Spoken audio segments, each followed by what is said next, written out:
Well, funnily enough, the first encounter I had with mediation was at a LawNet conference where a certain Karl Mackey came and talked about mediation. This must have been 1991, and I sat there, it was a civil litigation conference, I sat there thinking, oh, I wonder what this has got to do with me. This really doesn't sound as if it's going to be particularly relevant. I had a practice which was mainly personal injury and clinical negligence, representing both claimants and defendants in personal injury, but just claimants in clinical negligence cases. And I thought to myself, well, I'm not sure that mediation has got much to do with me in this particular field. But LawNet then ran a taster day with CEDR, and Carl and David Richbell and I think Bill Marsh were there. And we did some practical exercises, and I thought, this is really rather interesting. I quite like this. I think this could be something I might be okay at. And so signed up for a CEDR training course. And as they say, the rest is more or less history. That was in 1995. 96, I was accredited in 1996. And went back to my law firm in Sussex thinking to myself, well, we're going to make mediation work if we possibly can here. We're going to practically put it into our thinking and try and make mediation come alive in this middle-sized, small to middle-sized practice on the South Coast. It was difficult. I don't know how much I was plugged into what Harry Wolff was doing with the Access to Justice reports at that time, but having done the course, I thought, well, this is a really good model for achieving settlement if I can. And so I suggested to several of my insurance clients that they should give it a try. And they certainly had never done mediations of personal injury claims before, any of them. But happily, several of them said, okay, we will see what it's like, give it a try. And it worked very, very well, particularly in employers' liability cases. And I found that there were one or two of the insured companies, people got quite excited about it, and they were happy to send someone along to talk to their former employee or their current employee who was making a claim against them, tell them that their service was valued and so on. And that made it really work very well. And I came away from those early days of taking insurance companies into the first mediations they'd ever done anywhere of personal injury cases, feeling, well, this works, it's a good process. And then not long after I was accredited, they were beginning to set up, in preparation for the civil procedure rules, the Clinical Disputes Forum came into being, and one of the things that they decided they wanted to try was mediating clinical claims and to evaluate how it worked.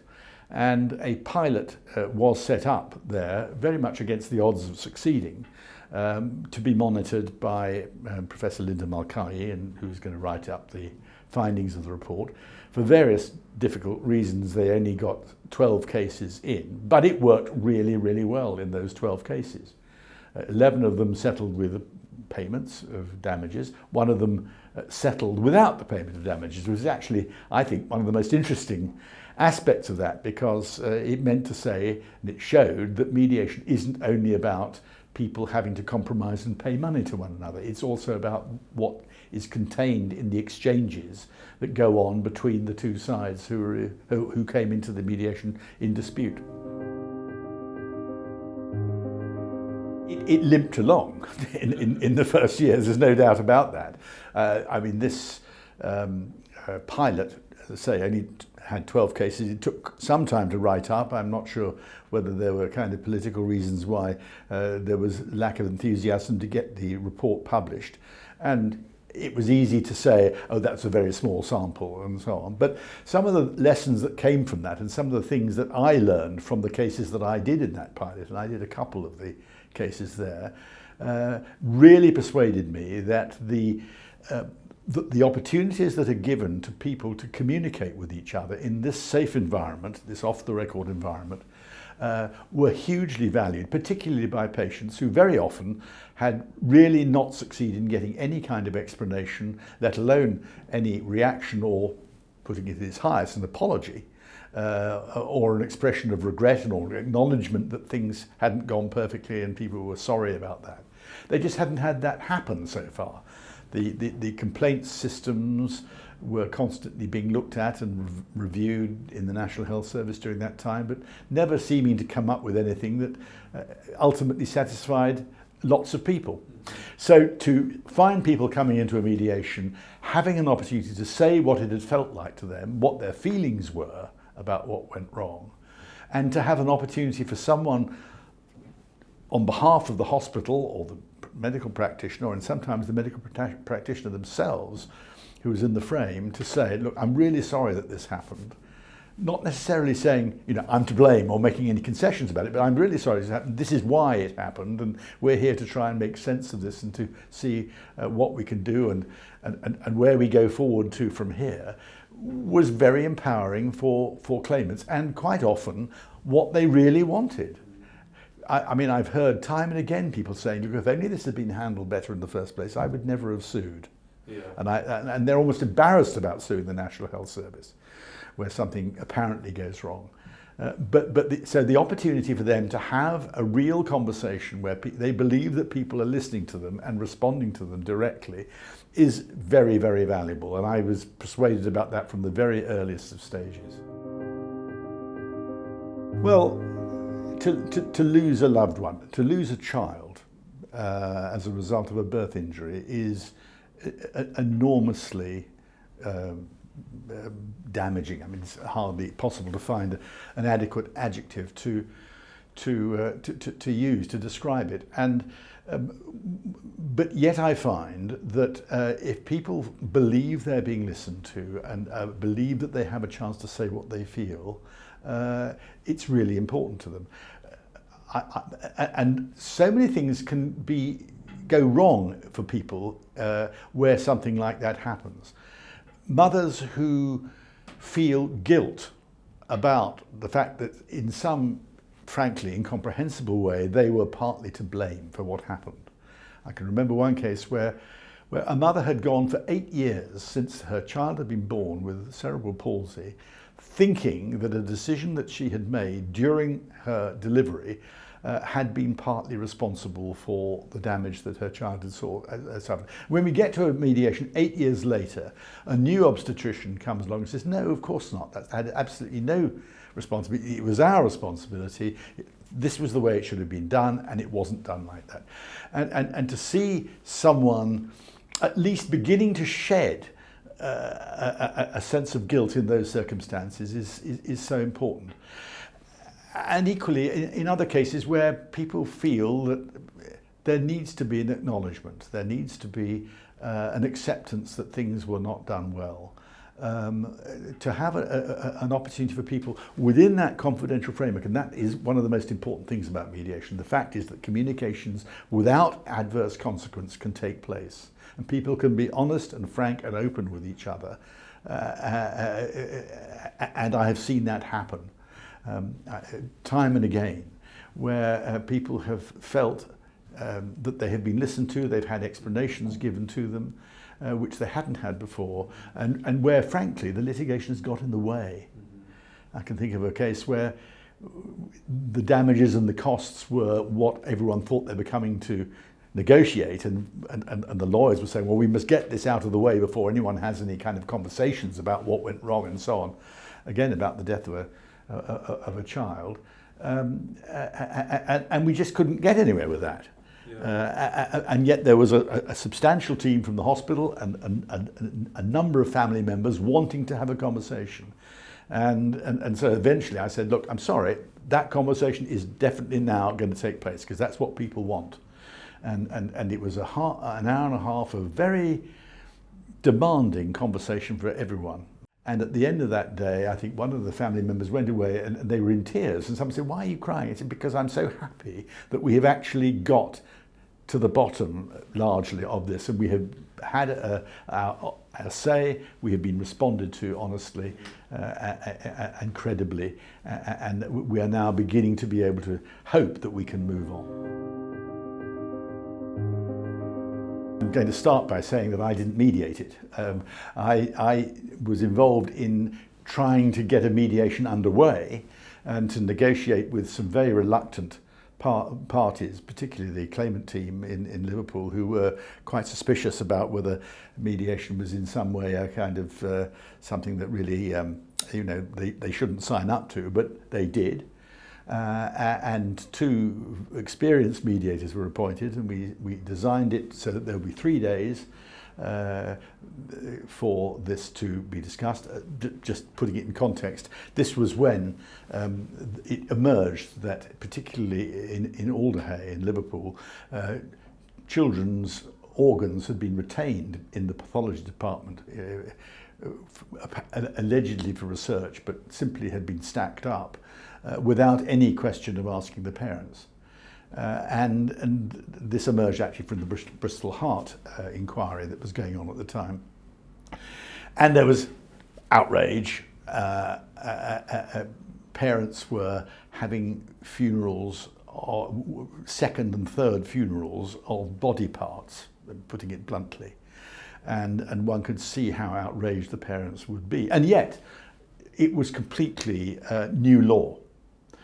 There was the Alder group, and there was a national group of other hospitals where the similar thing had happened. So there were 2 group litigations, and there was a mediation where both of these group litigation people came together with steering committees running each of them, and the settlement in the Alder one was a huge success.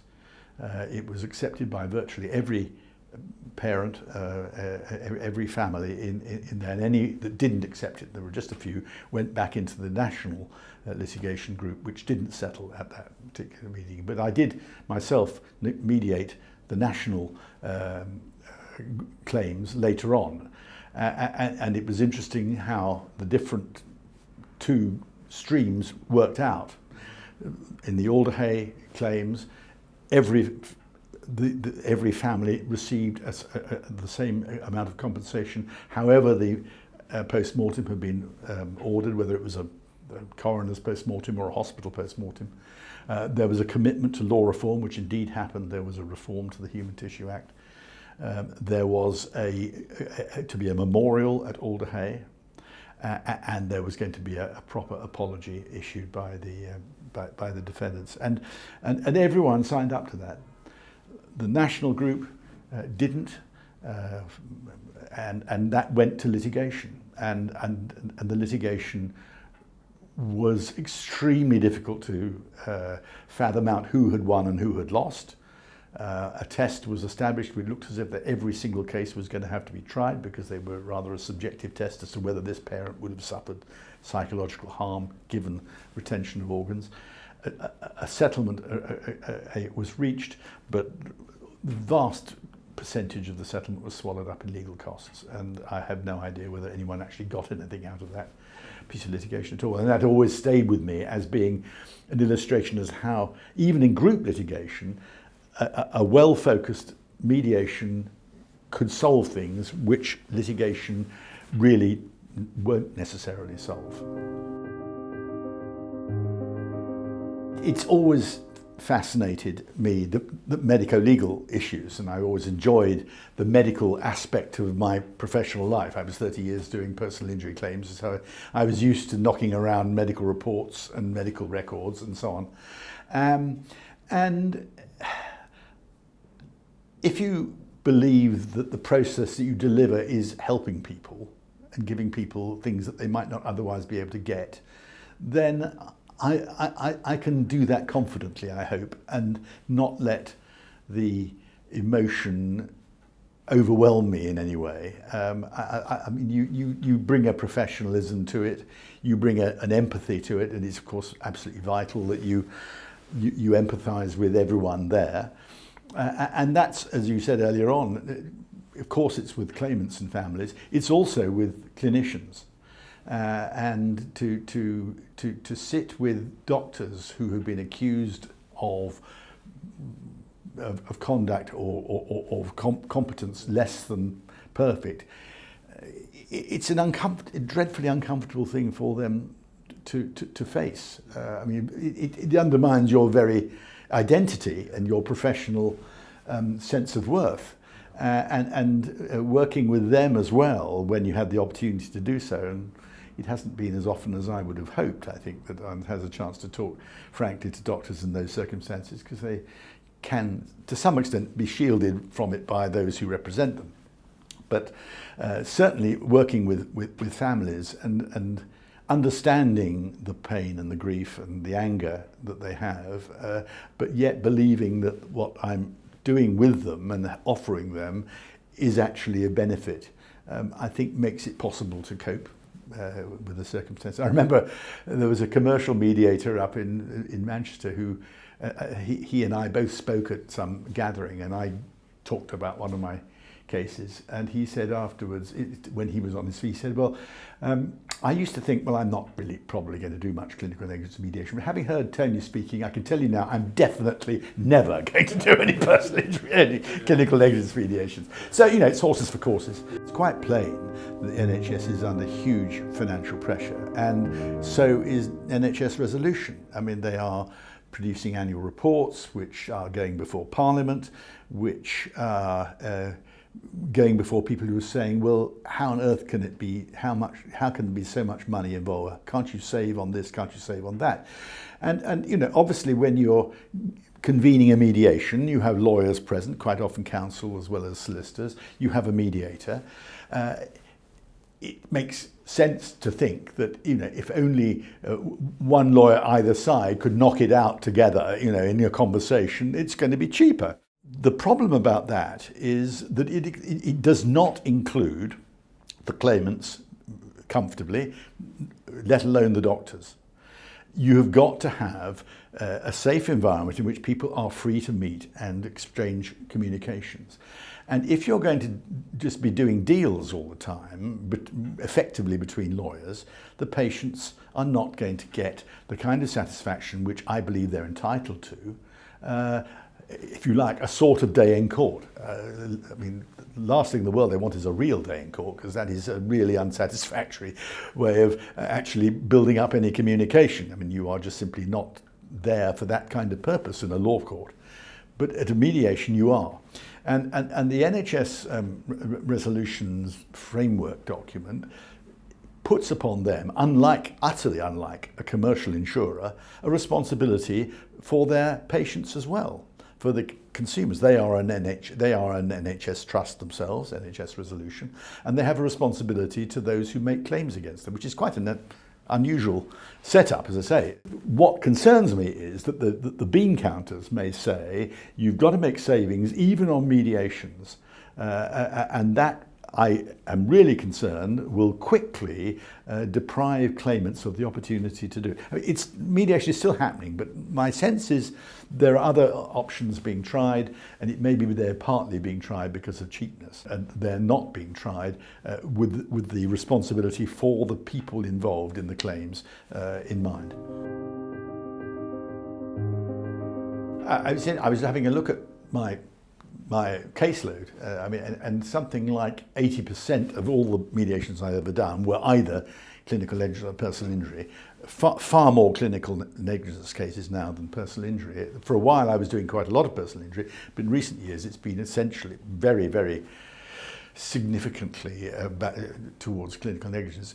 The problem about that has been, I think, to be honest, the insurers and the legal profession. They feel, particularly if they're not under any responsibility to claimants to give them a voice or anything of that kind, you knock it out in the old way. You discuss cases in that way, and who on earth needs a mediator? I think there are fields in personal injury where actually using mediation is of considerable benefit, particularly employers' liability cases where there is an existing relationship between the claimant and the employer who is said to have caused the injury. Similarly, to some extent in public liability cases where the local authority maybe, or a building owner, and someone using a building is making a claim.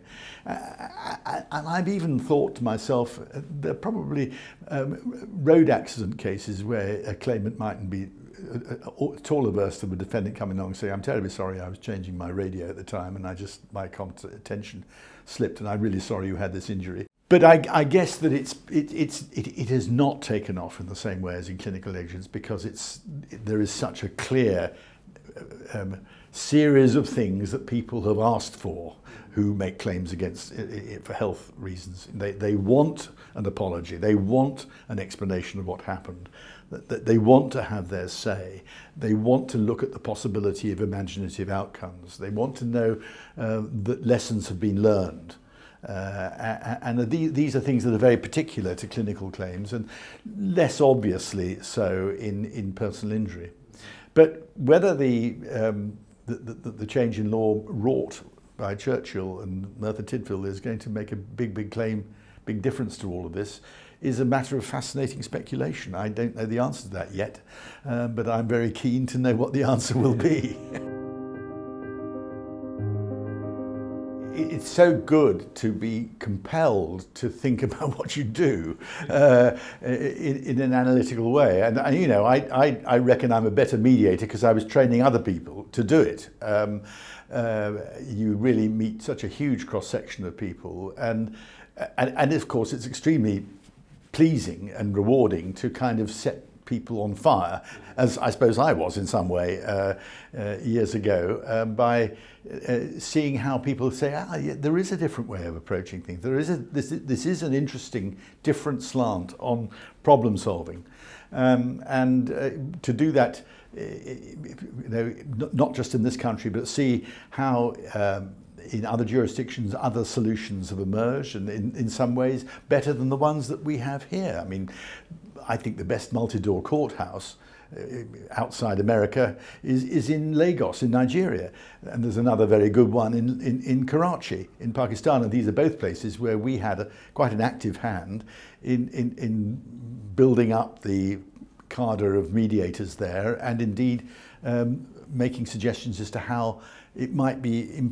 used and mediation might be deployed in those jurisdictions. So it's been a very exciting thing to have the chance to make these comparisons as well, to learn from other people and to see other people enthused in the way that training of this kind can. And this is one of the great things about the CEDR course, has always been, it is a very, very practical course. And, you know, here you are coming on a course and you do something like, I don't know, 8 or 9 mediations, or you're involved in 8 or 9 mediations over a 5-day period. And that is a hugely practical way of doing it. And the way CEDR has developed its course, and it's been fascinating to contribute to the thinking behind changes to the course over the years, you really find that it's something that people twig and find hugely valuable and take away with them. In fact, every mediation requires process decision making. I mean, you range from cases where you wouldn't dream of bringing the parties together. I think the very last mediation I did before I retired, the parties never came together again at all. It was just me going from one room to another. Simply because it would have been too inflammatory if they'd actually got together and they wouldn't have listened to each other. And so you come to a situation, you think, well, what's necessary here? And you use, you know, years of experience, your intuition as to what will and won't work, and try things out with people and ask them what they'd like to do, and you build a decision and the process by that means. The Kenyan tribes people case was a claim where the Samburu people made a claim against the Ministry of Defence about British Army manoeuvres in northern Kenya, where they said that an unexploded ordnance was being left when there'd been training going on from the British Army in Kenya, and this was causing injury and death to tribes people.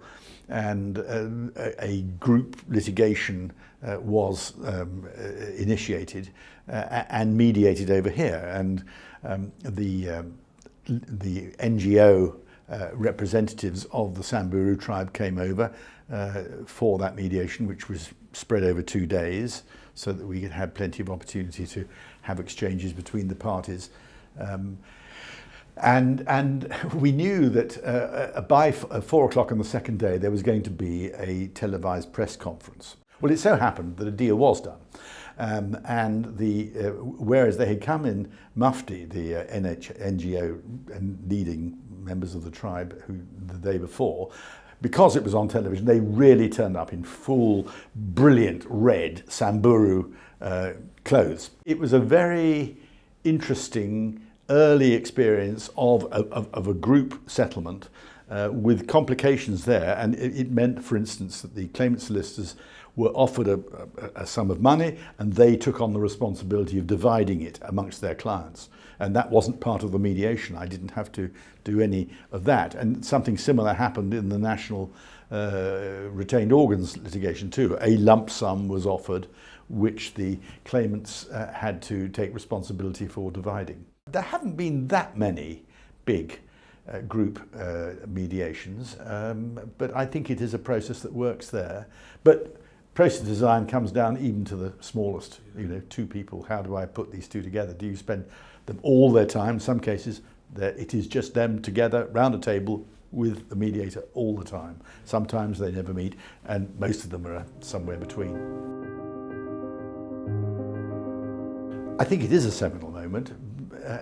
It's a very unfortunate situation we have confronted over the last 20 years. I mean, one of the luckiest things that happened to me when I came to work as a director at CEDR in 2000 was the first job I was virtually asked to get involved with was re-editing a new edition of the ADR practice guide, which Carl Mackey, David Miles and Bill Marsh had written some years before, and they were all very busy mediators, and this new chap who's just actually seen the civil procedure rules into his own law firm, joining CEDR. What a nice idea to give this task to this person who's got some time in their hands. So, and that was hugely lucky because it's meant that I have kept an interest in the place of mediation in civil justice ever since, and it's something that CEDR has encouraged me to do and write about and liaise with the judiciary and others about over the years. Another of my early jobs was writing CEDR's submission to the Court of Appeal in the case of Halsey. For reasons that remain mysterious, Halsey, the Court of Appeal in Halsey took a course of action which I think they saw as reducing the impact that had been made on the case of Dunnet and Railtrack. Now, it's worthwhile mentioning just something about Dunnet and Railtrack. That was the first time in which a court had said unreasonable conduct, which might give rise to a cost sanction, can be committed even by a winning party if they unreasonably refuse to mediate. Well, that was in 2002, and 11 days before that decision, Carl Mackey and I were invited to go and talk to 28 judges in the Court of Appeal. And they, out of 33, so we were amazed to see this wonderfully high attendance of judges. And one of the things we said to them is, you are one of these days perhaps going to be finding that unreasonable refusal to mediate merits a cost sanction under CPR 44. And I remember noticing a very senior looking judge sitting in the front row with his eyes closed and hearing aids in both ears. And I thought to myself, there's a lost cause. 11 days later, Sir Henry Brooke, for that it was who it was, presided over the decision in Dunnet and Railtrack, which was revolutionary, and which, I have to say, probably quite a lot of judges didn't like. And we were stuck with that Halsey decision, which did have a chilling effect. It did say judges can't order mediation, and they stopped doing it straight away. And even as late as 2023, there were judges saying, we cannot order people to mediate, even if we would like to, because Halsey says we can't. And we now know, as a result of Churchill, that that was wrong, and also that it wasn't authoritative, it wasn't binding, because it wasn't part of the decision that they were really making in Halsey.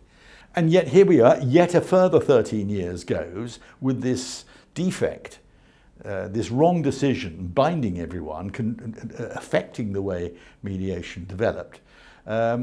and no one was apparently able or willing or capable of doing anything about it until now.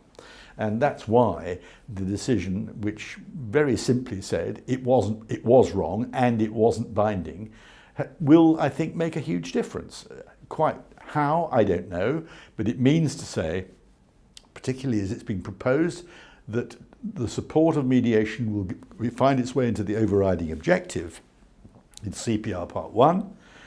It will be impossible for judges to not to, or to feel that they don't have to encourage and indeed, if necessary, order parties to mediate. And I believe that it won't actually prove to be done very often. That's my hunch is that people will say, as they've said in other jurisdictions around the world where something compulsory or sort of mandatory seems to have come in, they say, oh, well, we'll do it then anyway. And people will volunteer to mediate rather than to risk going to court and having an adverse costs order made against them because they were refusing to mediate. I don't see how people can safely refuse to mediate now. And I think that will make a big, big difference. Well, I should say this, that Heather was, of course, involved in mediation before me. She was invited into CEDR to help revise and develop the training course. And she seemed to be having quite some fun doing this and doing some mediations herself. And although my route with it was in the sort of rather dull professional way through a legal grouping that invited me to come to a taster session, that there she was already involved in mediation with her breadth of previous experience, what's called a portfolio career now rather than a checkered career. And so in a way, I felt I had to ask her permission whether I could actually, whether she'd mind if I do this, particularly when she was involved in training a lot and became head of faculty for many 30 years. I was saying to her, do you mind? They've asked me whether I become a director. Do you mind? They've asked me whether I would become a lead faculty trainer. And very, very generously, she has said yes on all previous occasions. And to be honest, it's been terrific. I mean, it has been such fun. We have been able to talk things through with each other, both about the content of the training, about how you assess people, and also about how mediation goes as well. I think we would probably both want to admit that we have been very lucky to have each other close hand during these years, and that although we both ended up in it by entirely different routes, it's been a terrific thing to be able to, well, frankly, go to interesting places of the world together. So yeah, and also when we've gone on travelling ourselves, we've usually tried to find out whether there's some local mediators. I remember chatting to some mediators in Brazil, some mediators in Chile when we went on trips down there. So we've kept the interest going as widely and broadly as we can. I can't put it down. Retirement is not a word that sits comfortably on my lips, although in a sense I've always decided I would quit certain things while I was ahead. I think, I didn't want to be sort of eased out. But no, I stopped training a year or two ago, apart from going to train in Ireland this autumn, where they had a new scheme there for personal injury mediation. That was fascinating to go and be asked to do that and to speak at a conference about it recently. And now to decide to stop mediating, have a little bit more leisure. I also wanted to concentrate on getting the new edition of the Mediation Law and Civil Practice ready in the light of Churchill, which I think is going to be an interesting time. And I don't think I can be persuaded to stop looking at case law and writing articles about things and keeping a close eye on the consequences of what has certainly been the most dramatically favourable legal decision since done it in 2002. Mediation has really developed more or less consistently or entirely at the same time as my time involved with it. I mean, as a coincidence. I first got interested in it in the mid to late 90s, and so that's 30 years ago. And that 30 years has been a fascinating time to move from when everyone thought agreeing to mediate was a sign of weakness. And to move from that to where mediation is a matter of course, and actually not mediating is a sign of weakness, and not mediating is actually something that might be subject to penalty. I mean, that's in terms of the lifespan of the common law of 900 years, mediation is a real upstart, and has only been going really for a blink of time during that time. But my goodness, it's come a long way during that time. And I can see that the next few years are going to be, will keep me interested inevitably and irrevocably.